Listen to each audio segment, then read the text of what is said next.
Well, travel on a certain section of the Seward Highway, very challenging. This was going south. This is from AK 511. It's the Seward Highway Portage Road area. But road reports from a lot of different people on the Seward Highway Traffic Report Facebook page noted that between Girdwood and Hope especially, very low visibility and whiteout conditions. And the snow is ongoing through this evening, so maybe you might want to adjust travel plans or make sure that you take it very slow and easy. So we do have snow. It's a reported 3-inch snowfall so far.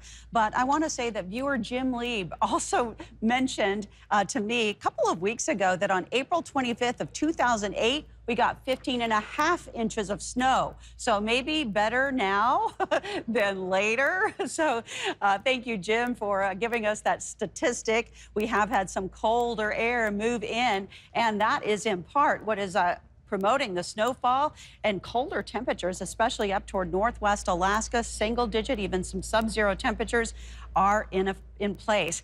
We are going to continue to see that snowfall over parts of western Alaska, the continuation of a spin of low pressure through the Gulf of Alaska. That brings up moisture, and it's just a good combination between the colder air coming in and a source of moisture anticipated. That is a good forecast for some spring snow, and indeed it is falling over parts of the southwestern coastal areas right into the Bethel region, and also not snow but volcanic ash being picked up by some of these northeasterly winds and transported toward Kodiak. It's still in the upper levels, but just be aware that the National Weather Service has put out a dust or a volcanic ash advisory for that part of the state. Now back into the south central area, what's falling is snowfall, and you can see the area incorporated in that, the western side of the inlet parts of the Matanuska-Susitna Valley, Anchorage, Kenai Peninsula locations, right over those transportation locations.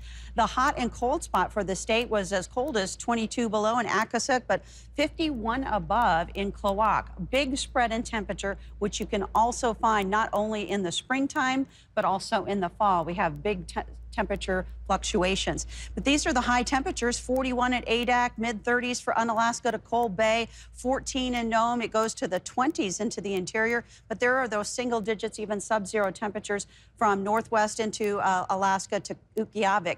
Temperatures upper 40s to close to 50 degrees in parts of the Panhandle, and Prince William Sound into Glen Ellen, they did get into the 40s, Seward as well, but otherwise staying into the either low to mid-30s between Anchorage north into the valley. So here's a look at our forecast. We'll continue to see this small area of low pressure push south. It'll kind of join that circulation in the Gulf of Alaska, providing more showers of rain, mostly into parts of southeast Alaska, to a mix of rain and snow into south central, and snowfall even taking its run up to the northern coast by the time we hit Thursday.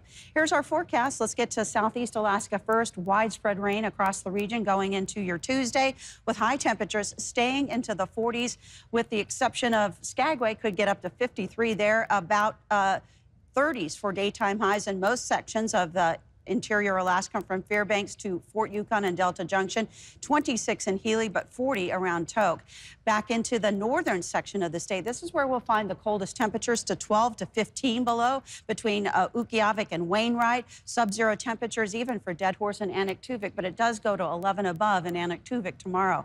For west coast locations, it's also a mix of snowfall and sunshine. That goes to McGrath. You'll still see some mixed precipitation and gusty winds in sections of the Aleutians, up to 35 miles per hour on Alaska and Cold Bay, 25 for this Pribilof Island location of St. Paul. But mixed rain, snow showers continuing across Kenai Peninsula locations, also into the Prince William Sound area with highs into the 40s. 40s continuing into parts of the valley, but 36 for the Anchorage high. Let's get to Fairbanks. They're going to continue to see some rather cool temperatures until they start to warm up toward the latter half of the week and weekend. And Anchorage will also see a bit of a change, staying into the 30s the next couple of days, but those 40s will return.